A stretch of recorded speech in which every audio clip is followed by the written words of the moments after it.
Hello दोस्तों, नमस्कार। स्वागत है आप सभी का एजुकेशन मंत्रा में। दोस्तों, यूपी ट्रिपल एससी पेट का एग्ज़ाम हो चुका है।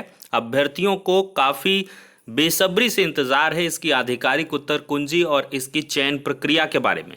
और हाल ही में यूपी ट्रिपल एससी के जो चेयरमैन साहब हैं, उनका एक इंटरव्यू हुआ है के न्यूज़ में, जिसमें उन्होंने कुछ प्रक्रियाएं बताई हैं और उसके आधार पर हम पूरी तरीके से एनालाइज कर सकते हैं कि किस प्रकार से कट ऑफ जारी होगा और कैसे इस प्रक्रिया के चलते लाखों छात्र बाहर होंगे।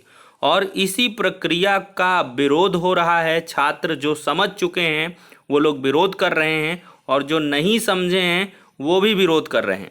तो ऐसे में बहुत सारी स्थितियां आपको इस वीडियो सेशन में क्लियर होने वाली हैं। कैसे कट ऑफ निर्धारित होगा, कैसे कम कट ऑफ जा सकती है और कैसे लाखों छात्र बाहर होंगे। तो सारी अपडेट्स को एक साथ डिस्कस करने वाले हैं। वीडियो को लाइक एंड शेयर बिल्कुल किया करें, जिससे बहुत सारे छात्र एग्जैक्ट और क्लियर इन्फॉर्मेशन के साथ अपने आप को संतुष्टि दे सकें। तो चलिए वीडियो सेशन को स्टार्ट करते हैं। दोस्तों, सबसे पहले तो हम बात करेंगे कि आखिरकार यूपी ट्रिपल एससी पेट की आधिकारिक उत्तर कुंजी कब जारी होगी। तो दोस्तों, इसके लिए आयोग पूरी तैयारियां कर रहा है और साथ ही साथ आयोग इन उत्तर कुंजी के जारी होने के बाद से इन पर आपत्तियां भी लेगा। जैसे विभिन्न प्रतियोगी परीक्षाओं में आपत्तियां ली जाती हैं, ठीक उसी पैटर्न पर यूपी ट्रिपल एससी पेट में भी जो आपत्तियां हैं वो ली जाएंगी और विषय विशेषज्ञों से इसका समाधान करवा के एक रिवाइज्ड आंसर की जारी की जाएगी। और इस प्रक्रिया में थोड़ा सा वक्त लगेगा, यानी कि आपका जो आधिकारिक उत्तर कुंजी है वो मंडे टू फ्राइडे जारी हो सकता है सितंबर के पहले सप्ताह में। और अब बात करेंगे कि आखिरकार पेट का कट ऑफ कब घोषित होगा। तो दोस्तों, पेट का रिजल्ट तो पहले अनाउंस हो जाएगा, लेकिन कट ऑफ अनाउंस नहीं होगा। बहुत सारे छात्र आपको बरगला रहे होंगे या गुमराह कर रहे होंगे कि जो पेट है वो प्रिलिमिनरी एलिजिबिलिटी टेस्ट है, प्रारंभिक अर्हता परीक्षा है।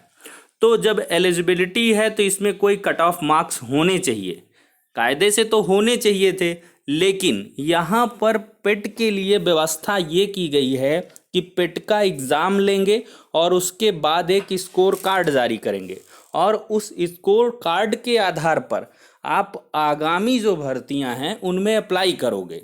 ठीक है, और अप्लाई करने के बाद आपको शॉर्टलिस्ट किया जाएगा। अब मैं आपको समझाता हूँ। यहाँ पर जैसे हमने देखा कि जो यहाँ पर जो है समय सारणी प्रस्तावित कार्यक्रम जारी किया था, तो पेट के आधार पर देखते हैं कहाँ पर। ये तो कुछ पहले का है। ये देख लीजिए, यहाँ पर 5वें कॉलम पर है, पेट के परिणाम के उपरांत प्रकाशित विज्ञापन पीटी 2021 के अंतर्गत मुख्य परीक्षा राजस्व लेखपाल की नवंबर 2021 में होगी और 7,882 पदों पर होगी।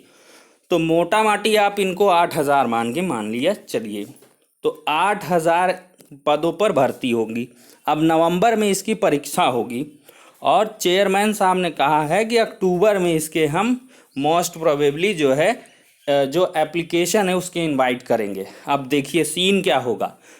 लेखपाल भर्ती के लिए ट्रिपल सी अनिवार्य किया जा सकता है। इसको लेकर अभी थोड़ी सी संशय की स्थिति है, लेकिन जहाँ तक है कि ट्रिपल सी अनिवार्य होगा। तो अब समझिए सीन क्या होगा। जो लेखपाल के लिए प्रेस्क्राइब्ड एजुकेशन है, मान लिया इंटरमीडिएट है और यहाँ पर ट्रिपल सी है, तो जो स्टूडेंट ट्रिपल सी नहीं उत्तीर्ण होगा तो वो सीधे से यहाँ से बाहर हो जाएगा। उसका भले ही 90 अंक आया हो पेट में, लेकिन वो इसके लिए एलिजिबल नहीं है। तो सीधे से इसमें फॉर्म अप्लाई होगा, ऊपर से 15 गुना नहीं लिए जाएंगे। हर एक भर्ती के लिए, जैसे लेखपाल भर्ती के लिए यहाँ पर फॉर्म होगा और उसके 15 गुने मतलब 1,20,000 स्टूडेंट्स को शॉर्टलिस्ट किया जाएगा। मान लिया लेखपाल के आवेदन आए 5 लाख। अब 5 लाख की तो एग्ज़ाम करवानी नहीं है, क्योंकि पेट का फिर मतलब क्या रह जाएगा। ऐसे में फिर क्या करेगा आयोग कि 1,20,000 की छटनी करेगा। हालांकि चेयरमैन साहब ने कहा कि जो मिनिमम स्कोर होगा उसके आधार पे कुछ भी करेंगे वो लोग, और नॉर्मलाइजेशन भी होगा। उसके आधार पर एक परसेंटाइल निर्धारित होगा कि भाई इतने के नीचे वालों को हम मतलब इनके ऊपर वालों को ही ले रहे हैं, तो उससे ऊपर वाले या मिनिमम उसके लिए कट ऑफ जो है आ जाएगा कि भाई 90% के ऊपर वाले ही इसमें अप्लाई करेंगे, नीचे वाले नहीं, या 70 मार्क्स के नीचे वाले, और कैटेगरी वाइज ही आएगा, ध्यान रखिएगा, ठीक है। तो ये होने वाला है। अब देखिए वन रक्षक, ये तो खैर होगा नहीं पेट से। ये देखिए 11वें नंबर पर देखिए सीन क्या है। 2500 भर्ती हैं कृषि प्राविधिक, गन्ना पर्यवेक्षक व समान योग्यता वाले अन्य पदों पर। 2500 पद हैं, तो इनका 15 गुना 17 गुना आप निकाल लीजिए, उतने ही आवेदन होंगे। अब इनके लिए अहर्ताएँ होंगी। जैसे आपको जूनियर असिस्टेंट का होगा तो उसमें टाइपिंग टेस्ट वगैरह भी होगा, तो इस वजह से ज़्यादा आवेदन लिए जाएंगे। और फाइनल जो इस भर्ती का कट ऑफ होगा वो मेंस से निर्धारित होगा, ठीक है। मेंस से, ये सिर्फ एक गेटवे है। आपने इतने मार्क्स पाए, आप आवेदन बस कर पाओगे, एग्ज़ाम दोगे और इसके बाद पेट का मामला फिनिश। आपने आवेदन किया, फिर कोई मतलब नहीं 80 पाए हो, 95 पाए हो, 98 पाए हो, डजंट मैटर। अब ये क्या है, मेंस का जो एग्ज़ाम होगा उसमें जो आप मार्क्स पाओगे, टाइपिंग में अगर आप छट गए तो सीधे बाहर हो गए, चाहे पेट में निकाले हो चाहे मेंस में किए हो, ठीक है।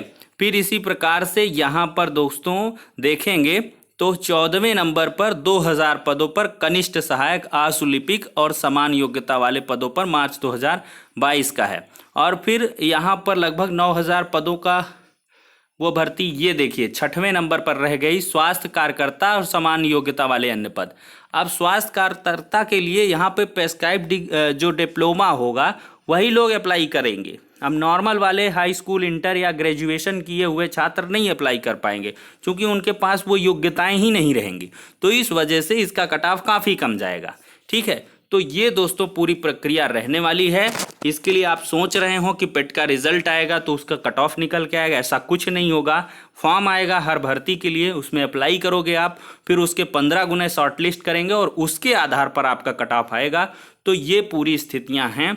और जहां तक जो आपको शुरू से बताया जा रहा है, लेखपाल के लिए ही सबसे ज़्यादा आवेदन आएंगे। लेकिन हाँ, एक घाटा तो इसमें होने वाला है।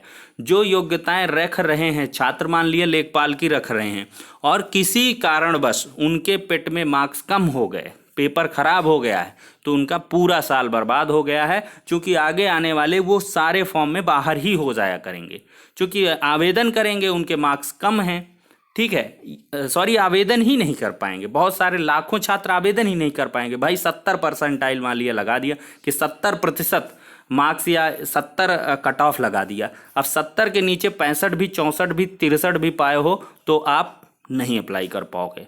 और जो पद कम हैं तो उनमें और ज़्यादा जाएगा। तो इसका दोस्तों छात्र बहुत ज़्यादा विरोध कर रहे हैं।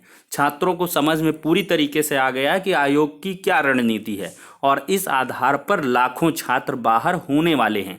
छात्रों की हम ये मांग है कि पेट एक अर्हता परीक्षा है, तो जैसे टीटी एग्ज़ाम होता है, मतलब यूपी में शिक्षक बनने के लिए, या और एग्ज़ाम होते हैं, तो उनमें एक पहले क्वालिफाइंग ये एग्ज़ाम है। तो इसके क्वालिफाइंग मार्क्स डिसाइड होने चाहिए कि भाई 50%, 40%, 60%, कुछ भी आप क्वालिफाइंग रख दीजिए। इसमें 50%, 55%, मतलब जितना 50% मान लिया रख दिया कि मिनिमम 50% इसमें जनरल को, 45% ओबीसी एससी को, आरक्षण वालों को इतना लाना है। और इसके बाद से आप फॉर्म मंगवा लीजिए, और फिर उससे क्या होगा, बहुत सारे प्रतियोगी छात्रों को मौका मिल पाएगा। लेकिन आयोग की शुरू से ही ये रणनीति थी कि पेट परीक्षा हम एक बार करवा लें और उसमें मैक्सिमाइज कैंडिडेट पार्टिसिपेट करें, और इसके बाद से हम बाकायदा अन्य भर्तियों में शॉर्ट लिस्टिंग करते रहें, जिससे क्या हो कि कम स्टूडेंट्स आएँ। यही तो भैया मेन इसमें कारण है पेट कराने का। नहीं तो मतलब क्या था, बार बार हर एक का फॉर्म निकलवाते, उसका एग्ज़ाम करवाते, उसके हिसाब से काम करते। तो ये पूरी रणनीति दोस्तों रहने वाली है। तो फिलहाल के लिए मांग थोड़ा मुझे भी ऐसा लग रहा है कि 15 गुने से थोड़ा सा ज़्यादा 20-25 गुना अभ्यर्थियों को बुलाया जाए, जिससे कि बहुत सारे छात्रों के यहाँ पार्टिसिपेट करने का मौका मिल पाए। लेकिन अब देखते हैं, चेयरमैन साहब ने तो 15 से 18% की ही बात कही है, और ऐसे में लगातार छात्र विरोध कर रहे हैं। और उनका यही कहना है कि इस पर क्वालिफाइंग मार्क्स डिसाइड होने चाहिए 50%, 45%, और सबको पार्टिसिपेट करने का मौका मिलना चाहिए। और जो बहुत मतलब नीचे वाले हैं वो भाई किसी मतलब के नहीं, तो वो अपना घर बैठे या दूसरे प्रतियोगी परीक्षा की तैयारी करें। तो दोस्तों ये पूरी की पूरी प्रक्रिया रहने वाली है। तो आपका क्या कुछ सोचना है, विचारना है, इसकी प्रतिक्रिया कमेंट बॉक्स के माध्यम से अवश्य दें। नेक्स्ट वीडियो में मिलते हैं।